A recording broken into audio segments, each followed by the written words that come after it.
Je m'appelle Anne-Catherine Trinon, je dirige une agence de communication spécialisée dans le retail qui s'appelle Altavia Act et je viens d'écrire un livre consacré aux 10 ans de management participatif que j'ai mis en place dans l'entreprise. Le livre s'intitule, comme vous le voyez ici, Avant j'étais un patron de merde.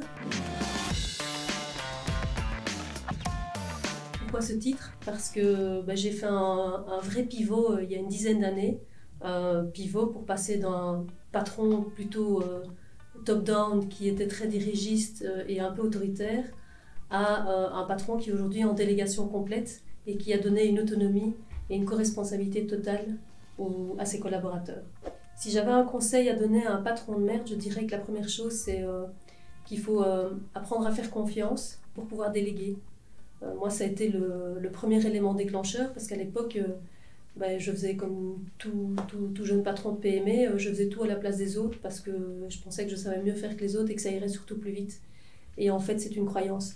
J'ai des témoignages de mes collaborateurs dans le livre et notamment la possibilité qui est donnée, alors qu'on était une toute petite structure à l'époque, via ce modèle, de pouvoir changer de fonction.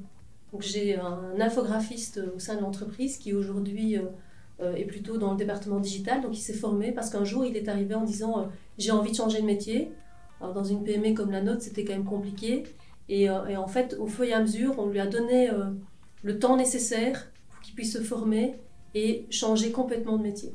Et ça c'est possible via ce qu'on a mis en place en interne en termes d'intelligence collective. L'intelligence collective pour moi c'est plusieurs éléments. Le premier c'est vraiment faire passer une équipe de l'obéissance à l'autonomie et à la co-responsabilité. Alors quand on dit autonomie et co-responsabilité, c'est vraiment la possibilité de modifier des choses dans l'entreprise. Moi je dis souvent, on est un gros vaisseau, s'il y a un trou dans la coque, ils sont les experts, ils savent où se trouve le trou et comment le réparer. Et donc chacun met son expertise au service de l'entreprise. Ça c'est le premier élément. Le deuxième c'est qu'avec une vision, mission, valeur partagée, et co-élaborer, parce qu'on a élaboré ensemble les valeurs et la mission de l'entreprise, les collaborateurs deviennent porteurs du projet. Et donc aujourd'hui, je ne dois pas incentiver pour trouver des nouveaux clients, je ne dois pas incentiver pour faire fonctionner son réseau, pour essayer de trouver des nouvelles idées.